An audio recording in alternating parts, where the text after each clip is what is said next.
زندگی صرف مختصر نہیں ہے، نہایت مختصر ہے۔ زندگی صرف قیمتی نہیں ہے، نہایت قیمتی ہے۔ اس کا ایک ایک لمحہ، سیکنڈ، منٹ قیمتی ہے، اور اس کا اندازہ موت کے بعد ہوگا کہ میری زندگی کتنی قیمتی تھی۔ حضرت جنید بغدادی رحمۃ اللہ علیہ کے پاس ایک بندہ پرندہ شکار کر کے لایا، پنجرے میں لا کے حضرت کو ہدیہ گفٹ دیا، تو پڑا رہا۔ کافی عرصے کے بعد حضرت جی نے اس کو آزاد کر دیا، پرندے کو۔ وہ اڑا، سامنے دیوار پہ بیٹھا، کچھ بولنے لگا۔ حضرت جی نے فرمایا مریدین سے، جانتے ہو یہ کیا کہہ رہے ہیں؟ کہا جی نہیں، ہم تو نہیں جانتے۔ اللہ والوں کی باتیں الہامی ہوتی ہیں، اللہ دل میں ڈال دیتے ہیں۔ کہا یہ پرندہ یہ کہہ رہا ہے کہ میں ایک لمحے کے لیے غافل ہوا جس کی سزا مجھے اتنا عرصہ پنجرے میں بھگتنی پڑی، غالباً 10 سال کے الفاظ ہیں یا واللہ عالم۔ جس کی زندگی غفلت میں گزر رہی ہے، ہمارے لیے ہماری اصلاح کے لیے بڑا قیمتی جملہ ہے۔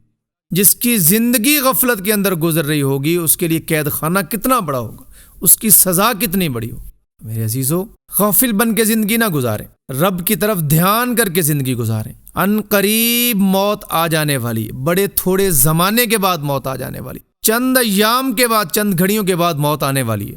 موت ہمارے بوڑھے ہونے کا انتظار نہیں کر رہی، موت ہمارے بیمار ہونے کا انتظار نہیں کر رہی، وہ وقت کے پورا ہونے کا انتظار کر رہی ہے۔ جب تک موت مقدر میں نہیں لکھی، موت خود زندگی کی حفاظت کرتی ہے، اور جب موت مقدر میں آ جائے، وقت آ جائے، دوڑتی ہوئی زندگی موت سے چمٹ جاتی ہے۔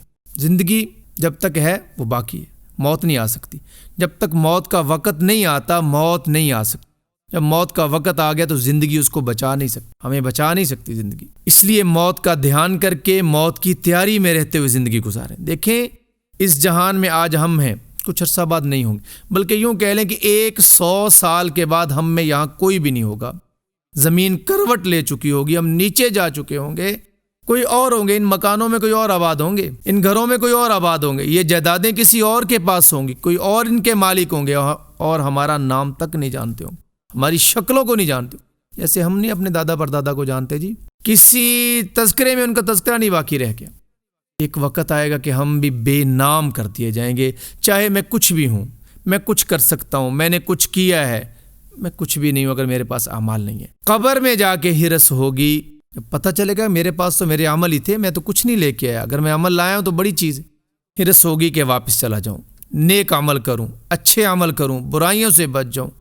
تو ابھی موقع ہے جی، دوسروں کو نفع پہنچائیں، ابھی موقع ہے دوسروں کے ساتھ بھلائیاں پیش کریں، دوسروں کے ساتھ خیر سے پیش آئیں، دوسروں کو نفع دیں۔ ابھی موقع ہے نماز پڑھیں، ابھی موقع ہے توبہ کریں، ابھی موقع ہے تہجد پڑھیں، ابھی موقع ہے گناہوں سے بچ جائیں، ابھی موت آنے والی ہے۔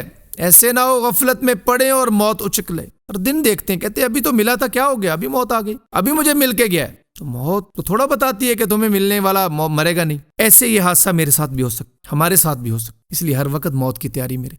ایسی محفل بنائیں، ایسے دوست بنائیں جو ہماری آخرت کی تیاری کا ذریعہ بنے۔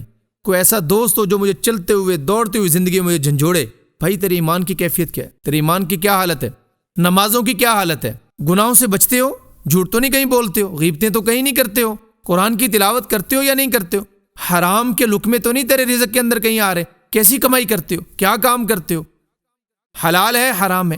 ایسی محفل ہو، ایسے دوست ہوں، ایسے لوگوں کی صحبت ہو، آدمی سنورا رہتا ہے، بچا رہتا ہے۔ بہرحال میں عرض کر چکا ہوں، زندگی مختصر نہیں، نہایت مختصر ہے، قیمتی نہیں، نہایت قیمتی ہے، اس کو غفلت میں نہ گزاریں۔